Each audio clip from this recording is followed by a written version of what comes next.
Hi, Pisces rising. How does it feel to have Saturn in your first house, huh? I hope it's actually grounding you and making you feel a lot stronger because that's what Saturn passing through the first house can be. But that's not what we're talking about. We're talking about the full moon in your eighth house of empowerment and disempowerment, investments, shared resources, your relationship with those who you have contracts with, basically, is what this full moon is about. But you're looking at it through the lens of Venus and Taurus in your third house. So this is about feeling mentally empowered enough to speak your truth, feeling like you can say, my values have changed and this contract's not working, or it is working, or I need more from you, or I need more space from you, or whatever the case may be. This looks like a negotiation time for you. Now, Jupiter, the Sun, and Chiron are all in your second house of self worth and finances and money, and you are definitely trying to put a lot of energy in there. But you're looking at Mars and Cancer as like a lens for this Aries stuff for your finances. Mars and Cancer is in your fifth house of inner child joy and fun.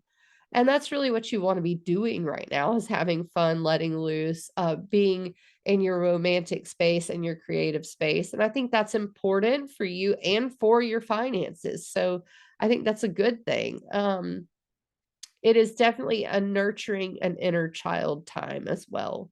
So renegotiation of contracts and nurturing the inner child. Now, April 10th, Venus moves into your fourth house of home and family. That's where Mars was. Mars created a lot of havoc there for like 6 months.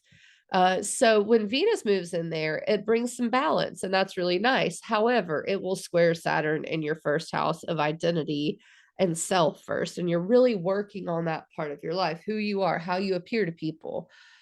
So Venus square that in your fourth house is needing to feel emotionally secure. So there is some challenge there to be emotionally secure and also put yourself out there and work on how people see you and maybe show up more fully. But are you comfortable enough to do that? Do you feel safe enough to do that? That's going to be the question for this Venus square Saturn. It will let up April 10th through about April 15th, and then you just have a Mercury retrograde and an eclipse coming after that. So yeah, I will see you April 19th for the eclipse in Aries, the new moon in Aries in your second house of finances and money.